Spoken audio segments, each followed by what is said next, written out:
adolescentes sin supervisión de sus madres, padres, representantes o responsables. RCR presenta Buen Provecho, una producción nacional independiente con certificado número 22388 para dar cumplimiento al artículo 14 de la Ley de Responsabilidad Social.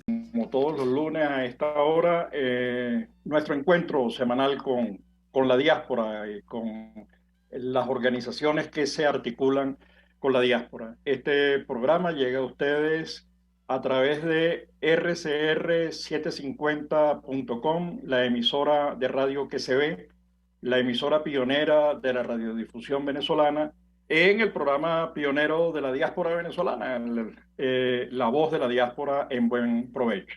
En la dirección de la estación se encuentra Jaime Nestares, en la gerencia de producción Willy Zarcaya, en la producción Carla Sons, en los controles José Gregorio González y en la conducción este servidor Tomás Páez. Este programa después lo colgamos también y se retransmite a través de Macor TV en el estado de Florida y la gente de La Nación en Radio La Nación en el estado Táchira también multiplica a través también de La Voz de la Diáspora en su página Facebook, contribuyendo a la articulación de la diáspora entre sí, de la diáspora con quienes están en Venezuela, quienes decidieron permanecer en el país, tratando de sumar voluntades para reconstruirnos todos. Hoy tenemos una importantísima invitada, pero antes de darle la palabra y de presentarla formalmente, dos o tres cositas. La primera, la campaña de Emilio Lovera con el vacunizarse. Necesitamos vacunizarnos todos y necesitamos exigirle al gobierno que acelere el proceso de vacunación, porque necesitamos salvar la vida de los venezolanos, necesitamos evitar los contagios, evitar nuevos fallecimientos. Un segundo tema es la necesidad de apoyar a gente amiga, en este caso Henry Gómez, quien fue presidente de FEDIndustria, necesita recursos, necesita todo nuestro apoyo. Lo poco que se le pueda dar es importante para la operación que tiene que encarar.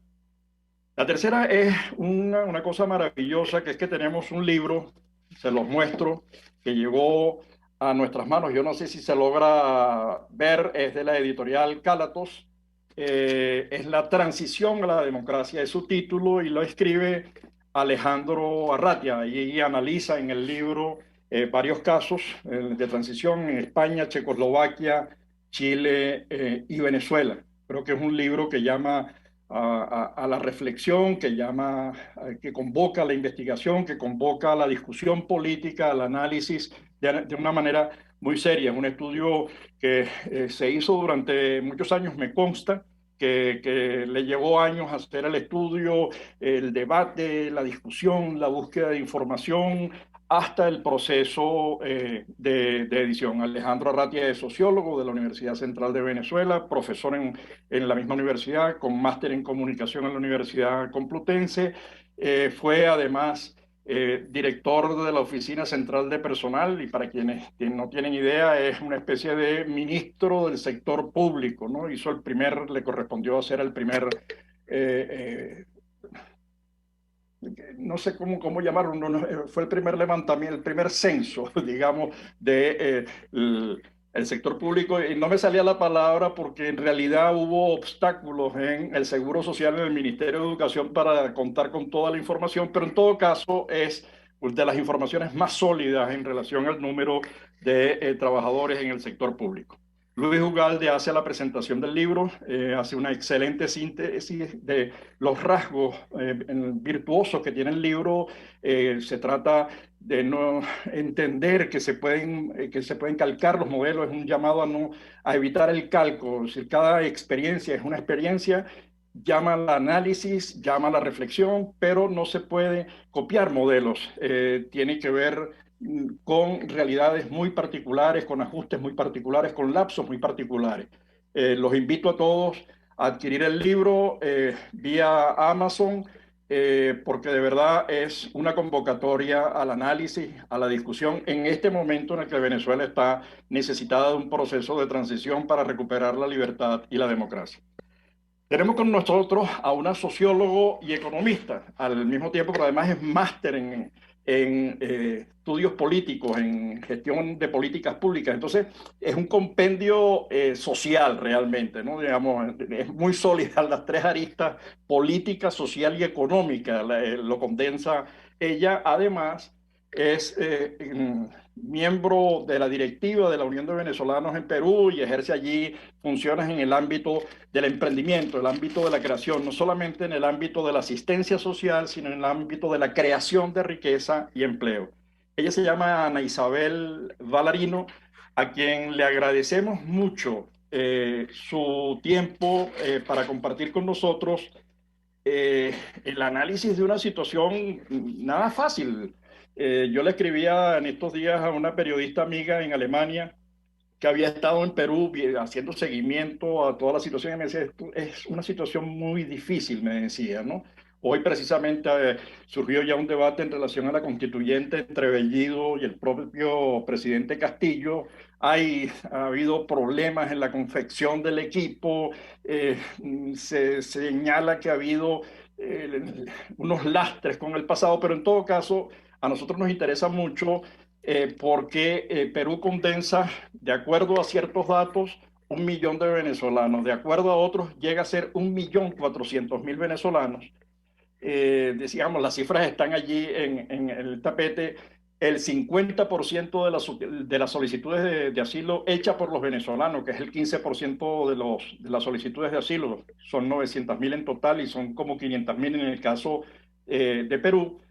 De los 6.700.000 venezolanos que en este momento hay fuera, de acuerdo a nuestro observatorio, ha habido declaraciones de algunos políticos y entre ellos el propio Castillo diciendo cosas en relación a las diásporas y que roza de alguna manera a la diáspora venezolana. Yo quisiera entonces que alguien que está en Perú, que lleva años trabajando la alianza peruano-venezolana, nos hable de ese tema, de la nueva situación, de la nueva realidad y de las nuevas acciones que es necesario tomar.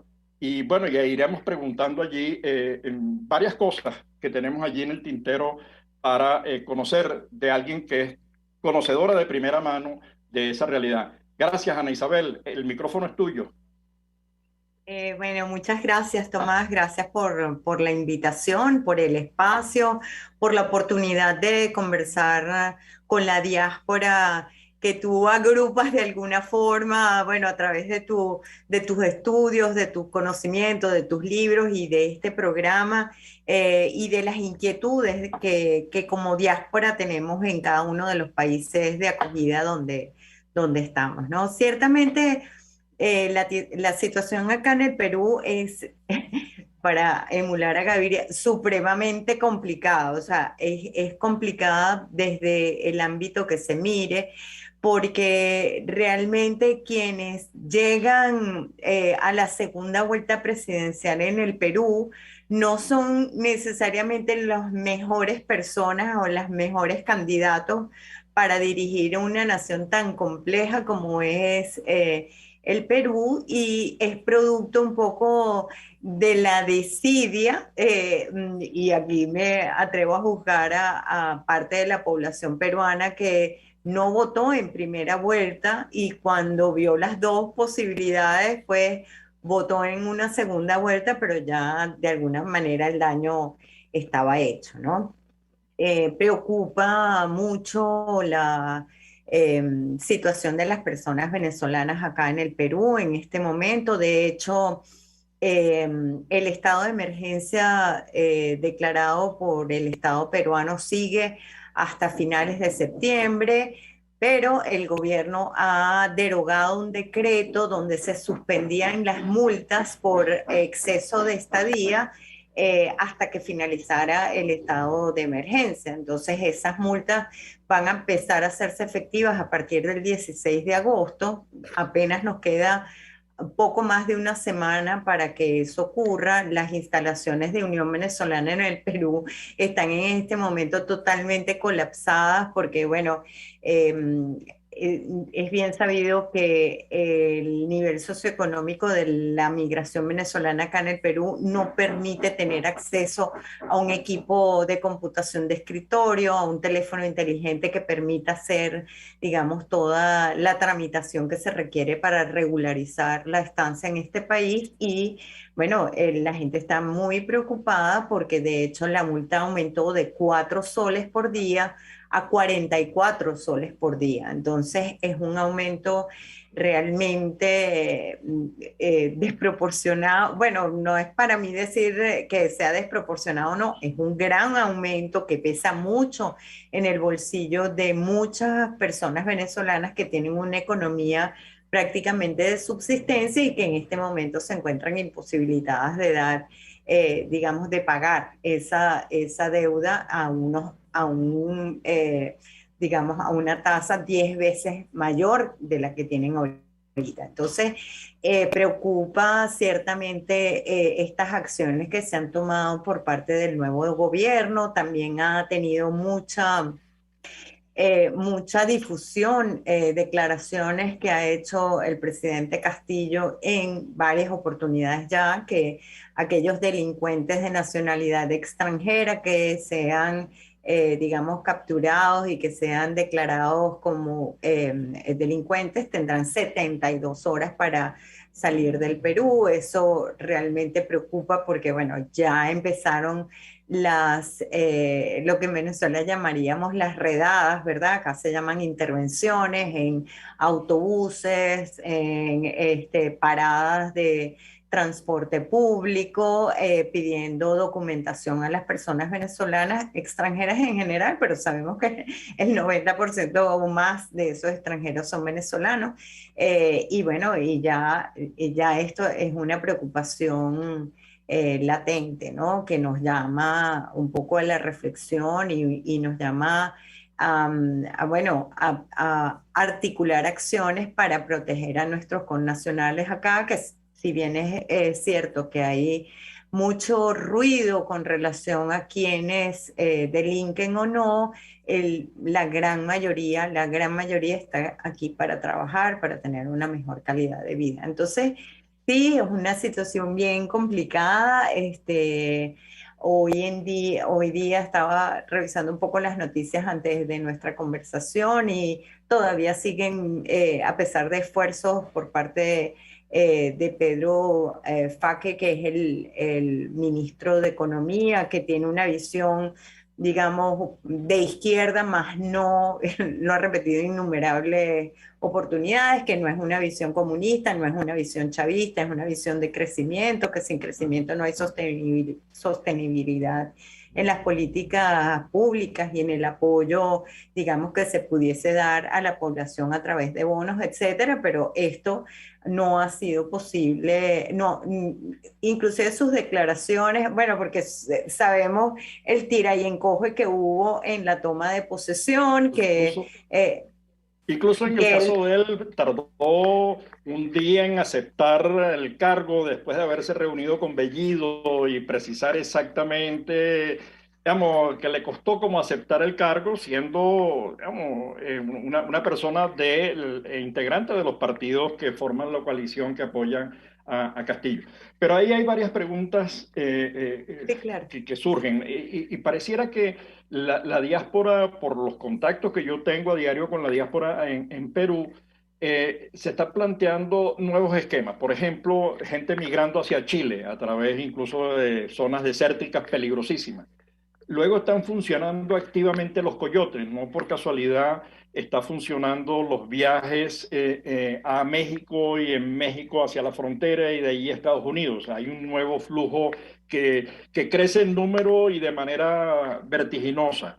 Y cuando uno contrasta las políticas que está desarrollando Colombia o que está desarrollando Ecuador o que está desarrollando Brasil o lo que ha hecho el propio Chile, acaba de crear una comisión presidencial para hacerle seguimiento a la diáspora, lo que ha hecho República Dominicana, Perú, que era un país que crecía enormemente, o como dirías tú, supremamente en palabras de Gaviria, que crecía muy bien, era de los países que mejor crecía en Latinoamérica y donde el aporte ha sido de la diáspora venezolana ha sido decisivo, digamos, ha habido, el aporte es impresionante y está cuantificado además tanto por organismos públicos como por privados.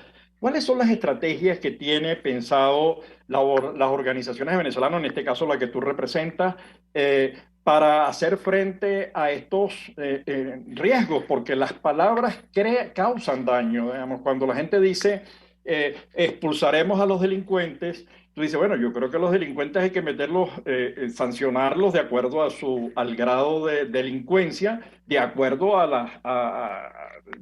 con independencia de la nacionalidad. De hecho, un estudio del Migration Policy Institute dice que no es cierto que haya una correlación entre crímenes, asaltos, robos y venezolanos, digamos, no es verdad. Eso no significa que todos los venezolanos son santos. Hasta allí ha llegado el Tren de Aragua, que son, no sé, exactamente conocidos por su bondad. Pero en todo caso, ¿cuáles son las estrategias en las que ustedes están pensando para hacer frente a todo lo que viene?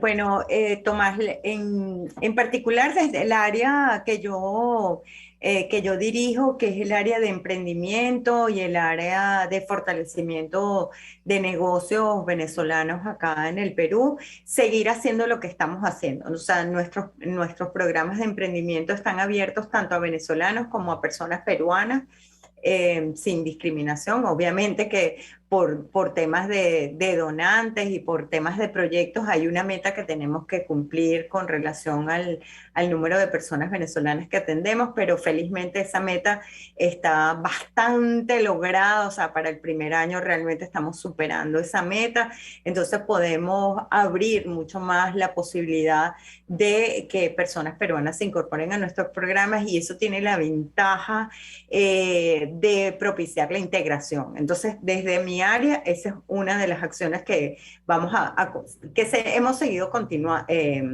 llevando adelante, hemos continuado en esas ejecuciones. Después, desde el punto de vista más estratégico y desde el área que otras personas en la organización tienen a su cargo, es mantener abiertos los canales de comunicación. O sea, ha sido muy importante para todo el proceso de regularización de la población migrante y refugiada venezolana, mantener contactos permanentes con el gobierno de turno, específicamente con migraciones, con la Superintendencia Nacional de Migraciones, quien a cargo de la doctora Rosana Ávila de la Tuesta es quien a su vez fue migrante ella misma y puede tener mucha empatía con la situación, mantener ese canal de comunicación abierto. No es para nadie un secreto que Unión Venezolana en Perú ha sido fundamental en la creación de nuevos mecanismos para regularizar la situación de la población migrante y refugiada. Y por último, mantener siempre la comunicación abierta con las instituciones del sistema de Naciones Unidas que propician de alguna forma la integración y la regularización de la población migrante y refugiada, como lo son ACNUR, la OIM, la OIT, con quienes estamos en constante contacto y en constante, digamos, conversaciones para mirar cómo es la mejor manera de seguir apoyando a nuestra población. Quiero también resaltar y acotar que eso que señalas, que no hay absolutamente ninguna correlación entre delincuencia y nacionalidad, particularmente la venezolana, ¿verdad? Y unir eso con el reporte que hizo la Unión Europea con relación a las elecciones acá en el Perú. O sea, para ellos las elecciones fueron elecciones aceptables dentro del contexto de las democracias occidentales.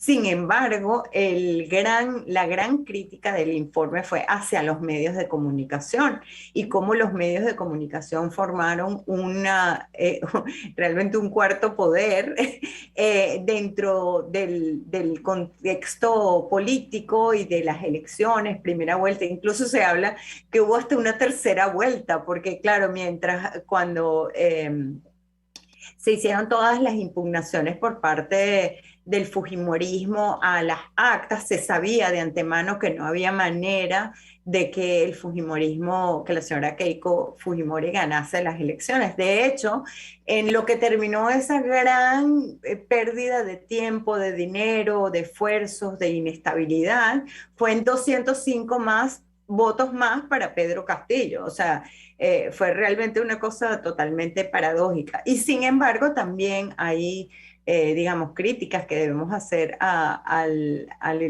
presidente electo, que a sabiendas de que era ya virtualmente el presidente del Perú, no tomó acciones, por ejemplo, esto que menciona del ministro de Economía, el ministro de Justicia, yéndose del momento donde se estaba juramentando el resto del gabinete y pasando 2 días más para juramentarse. Así serían, digamos, el nivel de negociación y de conversación que se estaba dando allí. Entonces, hay muchos esfuerzos, hay esfuerzos por parte de organizaciones donantes para poder subvencionar de alguna manera las deudas que se tienen con el Estado peruano por parte de algunas personas venezolanas, de manera que puedan regularizar su situación lo más pronto posible. Y como te decía anteriormente, Tomás, mantener los canales de comunicación abiertos.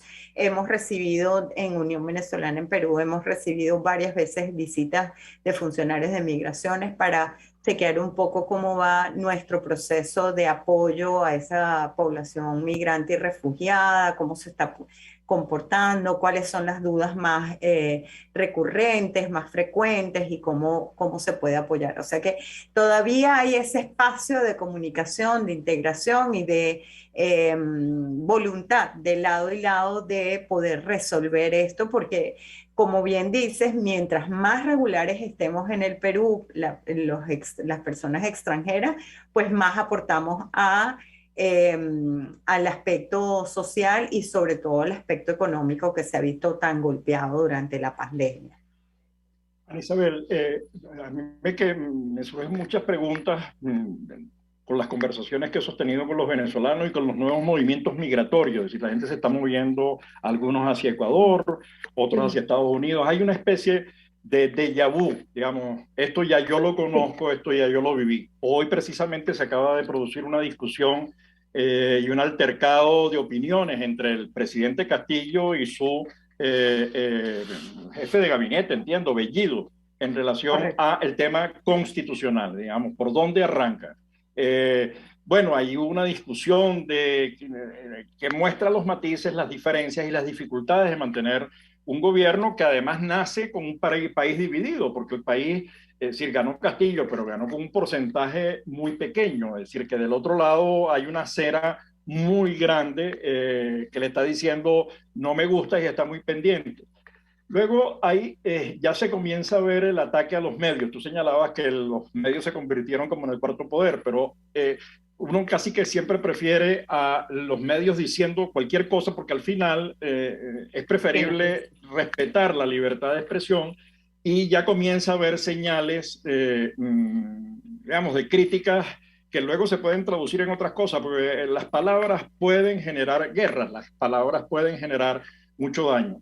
Pero luego tienes todo el tema de las rondas, ¿no? Que es una propuesta que viene caminando, que es una experiencia en el interior de Perú, que se quiere trasladar a la capital, que también deja un déjà vu. Pareciera que vienen los colectivos, ¿no? Que son los brazos. Dice, bueno, si tú tienes policía, que se encargue la policía, que eso es un sistema, es una institución, no vas a crear rondas que además siempre van a estar formadas por gente partidaria y eso tiene sus consecuencias, es un brazo armado. Luego la constituyente misma, la idea de nacer con una constituyente, aquella cosa de la moribunda en el caso venezolano que le ha hecho tanto daño a Venezuela, bueno, encuentra un país que era líder en Latinoamérica, lo encuentra absolutamente postrado y a la sociedad empobrecida.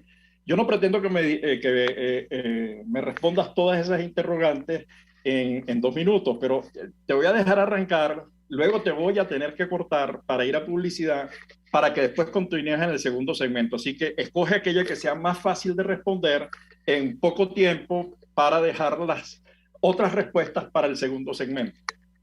Ok, bueno, con relación a la constituyente, Tomás, realmente hay un espacio importante allí. Yo en lo personal creo que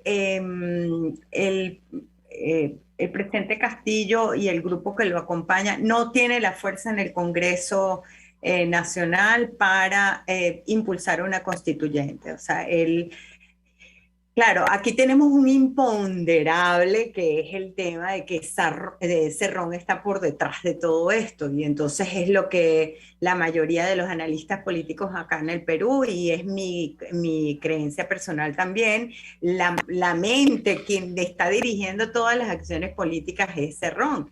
Y obviamente que esa visión se parece mucho más a la visión, digamos, del chavismo venezolano, de lo que se parece a la visión del propio Castillo, quien en su discurso inaugural dijo, bueno, que todo sería de acuerdo con la Constitución y la reforma del artículo 206 de la Constitución, y dejó un poco como el camino abierto a que, bueno, si no se da la constituyente no es por culpa nuestra, es porque el Congreso no quiso reformar el artículo 206 para llamar a la constituyente, ¿no?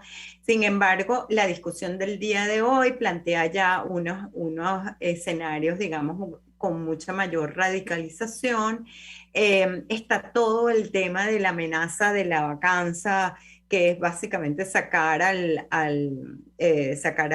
presidente porque no recibe el voto de confianza de su Congreso, y está por el otro lado también de parte del presidente, o sea, si ustedes no me aprueban mi primer gabinete, mi segundo gabinete, yo disuelvo el Congreso. Entonces realmente estamos caminando sobre cáscaras de huevo en este instante, y las personas migrantes y refugiadas...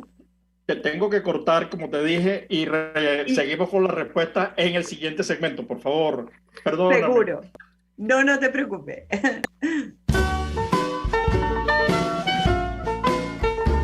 Los grandes temas se debaten en la mesa. Buen provecho. Por RCR 750, la radio que se ve. Y síganos en Twitter en @RCR750. Sintonícenos a través de Periscope, @RCR750, la radio que se ve. Mis amigos, quiero hablarles de Dilab Biodiagnóstica, un nuevo laboratorio clínico con un concepto original. Además de estar dotado con los equipos de la más reciente tecnología y el personal de más alta calificación, Dilab Biodiagnóstica te ofrece ambiente y trato amables y los precios más económicos en todos tus exámenes de laboratorio. Pide tu cita en el 0212-945-5788. Dilab Biodiagnóstica, precisión y confianza en laboratorio clínico. Antes de empezar el día, entérese de lo que acontece en el país junto a Pedro García Otero en Titulares de la Mañana. De lunes a viernes a las 6:30 de la mañana. Acompáñelo y empiece su día bien informado. Titulares de la Mañana con Pedro García Otero. Solo por RCR 750 AM. Porque lo bueno une. Y ahora quiero hablarte de Comercializadora Prada, y ya de solo nombrarlo se me hace agua la boca, porque Comercializadora Prada son los más frescos quesos y embutidos que te llevan a tu casa. Todos los quesos, todos los embutidos, y como cuentan con proveedores exclusivos, te resulta mucho más económico. Llámalos ya, 0424-134-6035, en Instagram wprada.ve. Comercializadora Prada, todo en quesos y embutidos con la mejor relación precio-sabor. Contigo. Que les habla Eduardo Battistini de Primero Justicia. Una de las grandes enseñanzas que vamos a tener los venezolanos después de todo este proceso que estamos viviendo, es a valorar cada vez más lo que tenemos en Venezuela. Porque hoy en día, por ejemplo, un venezolano que está afuera se ha ido acostumbrando a que los servicios públicos cuestan, se ha ido acostumbrando a que nada puede ser gratis, porque nada gratis es sostenible en el tiempo. Y yo espero y aspiro que cuando vayamos a Venezuela, la reconstrucción de nuestro país no solamente sea una reconstrucción física de la destrucción que ha hecho el chavismo en la infraestructura y en la economía venezolana, sino también vayamos a una reconstrucción de la forma de pensar y de cómo nosotros afrontamos el ser ciudadanos realmente en el marco de un país que necesita de una ciudadanía que colabore y que sea parte de la solución y no sea parte del problema. Contigo, solo por RCR, porque lo bueno une. Ellos sí que no saben nada. Y así nos va. El espacio donde se tocan los temas más candentes de interés político y nacional. Y así nos va. En este programa, la picardía y el humor inteligente son los protagonistas. Pura cabilla. Lara y Hernández descosen y revelan los secretos más oscuros del acontecer político. Y así nos va. De lunes a viernes a las 4 de la tarde. Por RCR 750 AM. De costa a costa, cada semana, usted podrá ser parte del sentimiento varguense que inundará la señal de RCR. El Pitazo en Vargas. Acompaña a Luis López en el recorrido por la ruta de la actualidad informativa en el litoral. Comentarios, denuncias, reportes de tránsito y cómo están las playas.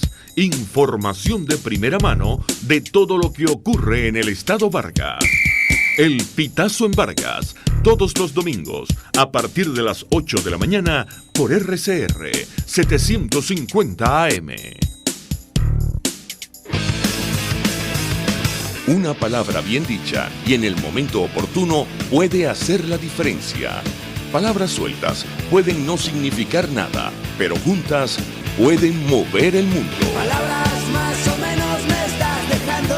Descúbralas junto a una periodista intrépida, incisiva y audaz, María Alejandra Trujillo en Palabras más, palabras más, palabras menos. Palabras más, palabras menos. De lunes a viernes, a partir de las 7 de la mañana, por RCR 750 AM. Palabras más, palabras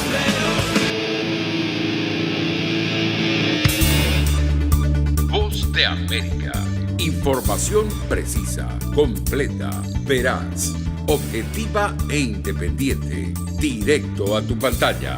De lunes a viernes a las 2 de la tarde por RCR 750.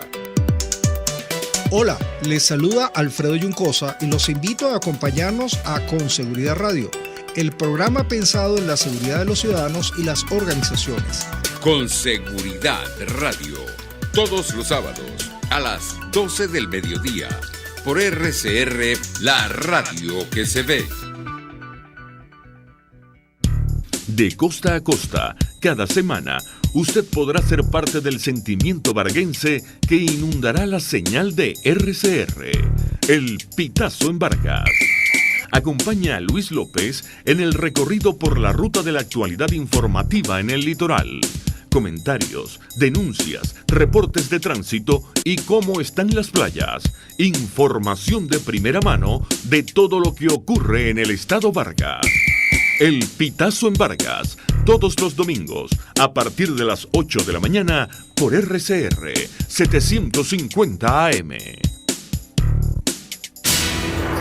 En este espacio, nos encargaremos de llegar al conocimiento mediante la observación de la posición de los astros y las características comunes de muchas personas con fechas de nacimiento. Esa energía también nos involucra a cada uno de los signos. Guía astrológica. Descubra la relación de los astros con los rasgos de la personalidad, con los sucesos importantes de su vida y con sus características físicas. También van a buscar nuevas formas de crecer, contactarse con el arte, con la belleza. Guía astrológica, todos los sábados, a partir de las 3 de la tarde, por RCR 750 AM.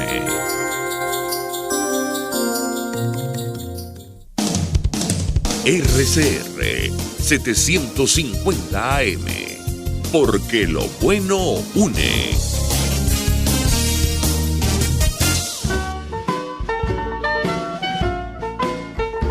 Análisis, opinión, entretenimiento y mucho más. Escuchas Buen Provecho por RCR 750, la radio que se ve. Bueno, ya de regreso a nuestro segundo segmento con nuestra invitada Ana Isabel Ballarino.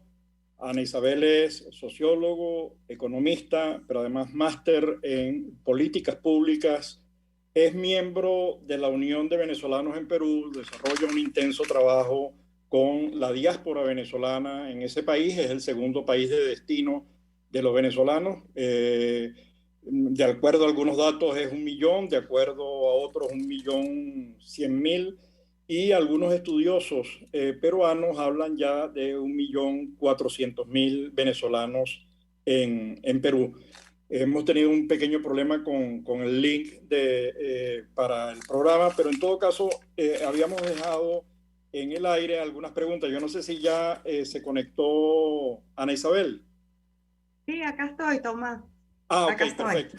Ok, Sí. habíamos dejado varias preguntas, incluso el déjà vu, el hecho de sentir que haber vivido eso constituyente, las rondas famosas y el trabajo que hay que hacer porque yo me imagino que el peso de las palabras de un presidente, de un vicepresidente, de algunos diputados cuestionando a la diáspora necesita un ejercicio muy fuerte para contrarrestarla, ¿no? Entonces, ¿cómo ves todo esto? Te había cortado, perdona, disculpa, pero era necesario porque era el corte estatutario, pues, ¿no? Entonces... Sí. Bueno, un poco para cerrar el tema de la constituyente, Tomás, realmente ese camino no está claro, o sea, a diferencia, digamos, del caso venezolano, el Congreso acá en el Perú tiene un peso importante. O sea, aquí en estos días escuchaba a un analista hablando de que la situación que estamos viviendo actualmente en el Perú tiene que ver con la ruptura de esas reglas no escritas dentro de la democracia, ¿no?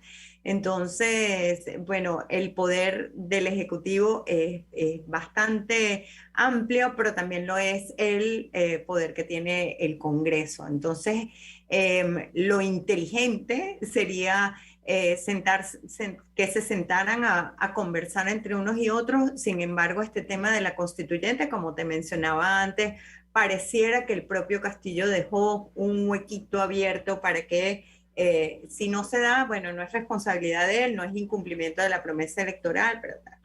Luego, con relación a las rondas es una figura interesante porque está circunscrita al ámbito territorial, o sea, y están reflejadas en la Constitución del Perú. Es decir, es una figura constitucional, pero están circunscritas al ámbito territorial. O sea, yo no puedo ser rondero o rondera de un lugar en Puno o en Arequipa porque tiene que ver con el lugar donde vivo, ¿no?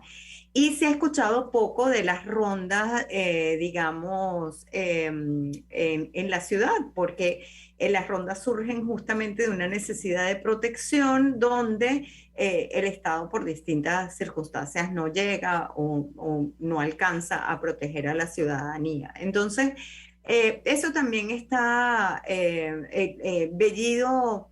Se impuso en una visita que hizo y logró, digamos, que no fuese la policía quien lo acompañara en sus funciones de seguridad, sino que fuesen ronderos. Esto recibió múltiples críticas. Entonces yo creo que el tema de las rondas hay que tenerlo muy de cerca, pero tiene la ventaja, digamos, comparándolos con nuestros círculos bolivarianos, que sí hay un marco legal y un marco que los rige y que si se pudiese, no es un dibujo libre, pues hay un tema de, no con el lápiz se podría dibujar el tema de las rondas tan libremente como se hizo en Venezuela, pero ciertamente es un espacio donde hay que tener la vista bien puesta, y además que han surgido miembros de las propias rondas hablando de no estar de acuerdo con la propuesta del presidente. Entonces, ni siquiera es que hay una aceptación, digamos, generalizada porque este sistema se implemente, ¿no? Sobre todo en las ciudades. Entonces, ciertamente no hay que descuidarlo, pero hay unas ventajas comparativas, digamos, con el caso venezolano que son importantes señalar. Luego, con el tema que me dejabas que me lo dejaste del segmento anterior y me fui y no regresé, ¿no? Que es el tema de este déjà vu que sentimos muchas de las personas venezolanas que estamos acá y que bueno, nos llena de mucha preocupación. Esto ya yo lo viví, esto va a ser el deterioro del país, etcétera.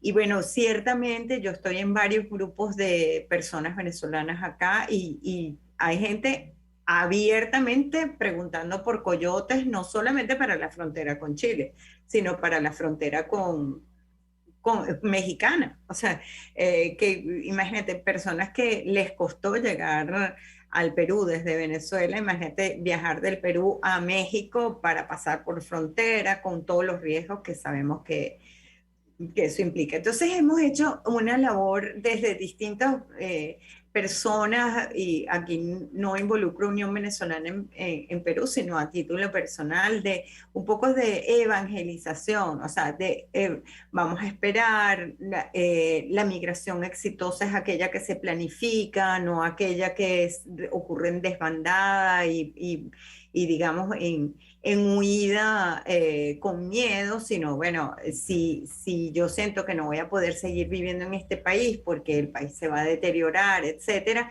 bueno, tener un plan para poder migrar a pesar de las circunstancias, porque irse por las puras, como dicen acá en el Perú, irse a la buena de Dios a pasar con los peligros que significa pasar por la frontera chilena, pero también por la frontera mexicana, pues ya sabemos que esto puede ser bien perjudicial. Hemos tenido, digamos, conversaciones desde lugares, desde distintas personas, un poco llamando a la calma, llamando a esperar el desarrollo de los acontecimientos, porque realmente estamos, como te comentaba antes, sobre cáscaras de huevo. O sea, del lado y lado, o sea, del lado del Congreso y del lado del recién electo gobierno del Perú, hay distintas acciones que se podrían tomar y nada está claro en este momento. Hay varios temas que me preocupan. A ver, uno de ellos es las políticas que están diseñando los países. Por ejemplo, Brasil con el programa de acogida, además reubicando a los ciudadanos venezolanos que llegan por fronteras muy endebles y en una situación crítica, comunidades completas de nuestros ancestros transitando a pie unas distancias relativamente enormes, y sin embargo el programa de Brasil los acoge muy bien. El programa de Colombia, que ya lleva más de 1.200.000 inscritos en el estatuto, las declaraciones de Lazo en Ecuador, incluso las propias declaraciones de Piñera, Estados Unidos, República Dominicana. No es posible pensar en un ejemplo, en un taller, en un encuentro, teniendo además los datos que tenemos en la mano de los aportes que hace la diáspora venezolana al Perú, un poco tratando de decir, mira, esta diáspora no solamente es buena, sino que es buenísima, produce unos resultados extraordinarios, ¿no? Y más en el caso que tú coordinas, que es el proyecto que tiene que ver con el emprendimiento, y quisiera que nos contaras un poco de eso, porque yo creo que ahí sería interesante pensar en una estrategia de gobernanza, aprovechar que tienes más de 1 millón de venezolanos en Perú, más bien para impulsar procesos de integración. Hemos tenido reuniones con los ingenieros venezolanos en Perú que están organizados con la presencia de ingenieros nuestros en puestos importantísimos en el sector eléctrico, etcétera. Entonces tú dices, oye, no es posible pensar hasta en encuentros, talleres y en esquemas de financiamiento, en políticas públicas específicas que propicien la integración. Y la otra cosa, para seguir profundizando, es qué papel pueden jugar las universidades que han venido haciendo estudios, la Universidad Montoya, la Universidad del Pacífico, qué papel podrían jugar promoviendo encuentros que faciliten el conocimiento del otro e ir quebrando los mitos, dólares, sacando los pocos recursos que tienen para irse a Río Grande en la frontera con México, ¿no? Y además con unos coyotes que después los dejan varados en medio del río. Entonces, ¿qué hacer? Es decir, ¿lo han analizado? Son muchas preguntas, lo entiendo, Ana Isabel, pero por favor, intenta llenar, porque son las interrogantes que me plantean a mí miembros de la comunidad venezolana en Perú. Entonces quisiera que nos hablaras de ello, por favor. Sí, mira, para empezar por la que a mí naturalmente me es más fácil viniendo de la academia, yo creo que las universidades tienen un gran papel que jugar en todo este tema de la integración, de la articulación con el gobierno, con el Estado peruano y con las comunidades organizadas de venezolanos y venezolanas acá en el Perú. Yo creo que la universidad, la academia es ese espacio de encuentro, de generación de políticas de alguna manera neutras y neutras en el sentido que están desprovistas de intereses políticos distintos y que pueden ser útiles para la integración de la diáspora, para la comprensión del fenómeno migratorio en el Perú y que podamos realmente articular acciones entre las distintas organizaciones que estamos trabajando en pro de la población migrante y refugiada venezolana acá en el Perú y que podamos generar algunas acciones, bien sea de política pública o como la entiendo yo la política pública, de políticas públicas, no solamente o no necesariamente ejecutadas desde el Estado peruano, sino ejecutadas desde las distintas organizaciones y agrupaciones de venezolanos del Perú. Entonces yo creo que un llamado a las universidades es importantísimo, que universidades, la Católica, la Pacífico, la Montoya, a todas las universidades que tengan algún tipo de vinculación, de estudio, de conexión con el fenómeno migratorio en el Perú, es súper importante que podamos reunirnos, que podamos articular acciones. Eso por el principio. Luego, los medios yo creo que tienen un papel fundamental. Yo creo que así como en Venezuela hubo muchas donaciones, digamos, para fortalecer los medios que tuvieron que convertirse en digitales por todas las razones que conocemos.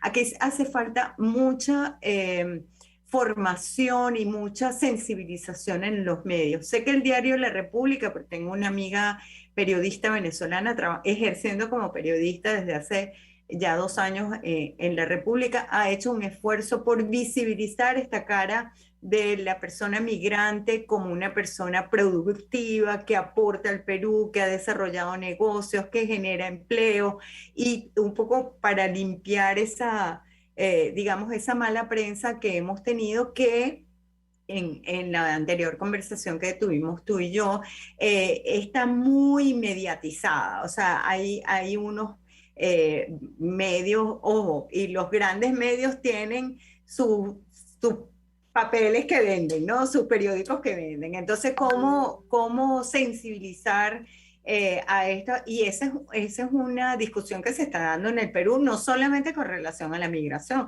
se está dando con relación a bueno, cuál es el rol que realmente tienen los medios, salvando aquello que mencionabas anteriormente de la libertad de expresión. O sea, diciendo lo que tengo que decir, cómo lo puedo decir para realmente no dañar a esta población, que en su mayoría son personas trabajadoras, que más bien están buscando incorporarse desde sus ámbitos profesionales a todo el tema de productividad dentro del Perú, ¿no? Entonces, yo creo que las políticas públicas de integración, tener a la academia como ese centro generador de esas políticas que permitan visibilizar los beneficios de una migración regular, una migración integrada, una migración económicamente productiva, es fundamental. Y ese espacio de encuentro, yo creo que la neutralidad la da la academia. Ya nos quedan pocos minutos, pero hay un tema que son los datos, la contundencia del dato, del aporte económico de la diáspora venezolana, que además no es la diáspora venezolana, es la haitiana, es la chilena, es la colombiana, digamos, toda diáspora es buena, reduce la pobreza global, mejora la productividad, siempre es así, siempre ha sido así. Ahora, ¿cuál podría ser el papel del sector privado? Porque yo creo que ya hay gremios empresariales, instituciones que entienden que deshacerse de los venezolanos, alguien ofreció devolverlos al día siguiente en 72 horas, deshacerse de los venezolanos, el impacto económico que eso tiene es tan grande que la gente se lo va a pensar mucho, porque es que no solamente hay inversionistas, sino que hay trabajadores, hay ingenieros, hay periodistas, hay médicos, hay de todo. Entonces, el aporte económico que hace la diáspora consumiendo luz, la demanda agregada de alimentos, transporte, cafecitos, sándwiches, vivienda, etcétera, es tan grande que el impacto al revés sería terrible. Carecer de ello sería terrible para la economía, que es de las mejores economías, pero que ha sido muy afectada por el tema del coronavirus, por el tema de las restricciones, porque de las restricciones y el confinamiento, porque el 70% de la economía peruana se encuentra en la informalidad, como bien ha hecho y lo ha dicho Hernando de Soto, que fue uno de los candidatos en la pasada contienda. Entonces, ¿cuál puede ser el papel del sector privado y qué esfuerzos están haciendo? Me lo vas a tener que decir en pocos minuticos, Isabel. Sí, no te preocupes, Tomás. Mira, se están haciendo esfuerzos para sensibilizar al sector privado, o sea, y al sector privado en los temas de contratación. Y se ha hecho un gran esfuerzo por regularizar la situación, digamos, profesional de muchos, valga la cacofonía, profesionales venezolanos acá en el Perú, de manera que puedan ser asimilados a través de la industria privada. Pero importantísimo el papel que tienen los emprendimientos venezolanos dentro de todo esto. Y no solo los emprendimientos venezolanos, emprendimientos peruanos dirigidos a venezolanos. Ahorita hay una fábrica de harina de maíz precocida, cuyos dueños son peruanos, que generan empleo para peruanos y para venezolanos. Y según es mejor que la que ya conocemos, para no nombrar marcas, ¿no? Entonces, muchas personas las prefieren porque es más suave, tal. Entonces, imagínate el impacto tan importante que ha tenido, que no solamente son personas venezolanas generando empleo, generando industria, generando emprendimientos, generando recursos, sino son personas peruanas que tienen emprendimientos y empresas dirigidas a este sector venezolano. Así que yo creo que hay que el rol del gremio de profesionales venezolanos y emprendedores venezolanos es sumamente importante y debemos trabajar para fortalecerlo. Bueno, Ana Isabel, se nos acaba el tiempo, desafortunadamente. Gracias, felicitarlos por lo que están haciendo. Por favor, continúen haciéndolo, porque tenemos allí un esquema que no sabemos para dónde va, que lo vemos con aprehensión, no sé si desmesurada, indebida, pero en todo caso es importante lo que ustedes están haciendo, que están haciéndole el seguimiento diario a la realidad de los venezolanos en Perú y cómo integrarlos y contribuir al desarrollo de sí mismos, de Perú y de las familias que dejan atrás en Venezuela. Mil gracias, y a toda nuestra querida audiencia global, nos vemos la próxima semana, como de costumbre, en este su espacio, La Voz de la Diáspora, en buen provecho. La Voz de la Diáspora, en buen provecho, con el profesor Tomás Páez.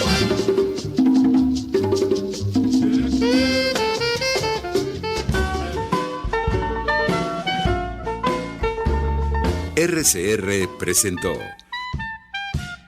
Buen Provecho. Síganos en Twitter como @RCR750. La radio que se ve. RCR presentó Buen Provecho, una producción nacional independiente con certificado número 22.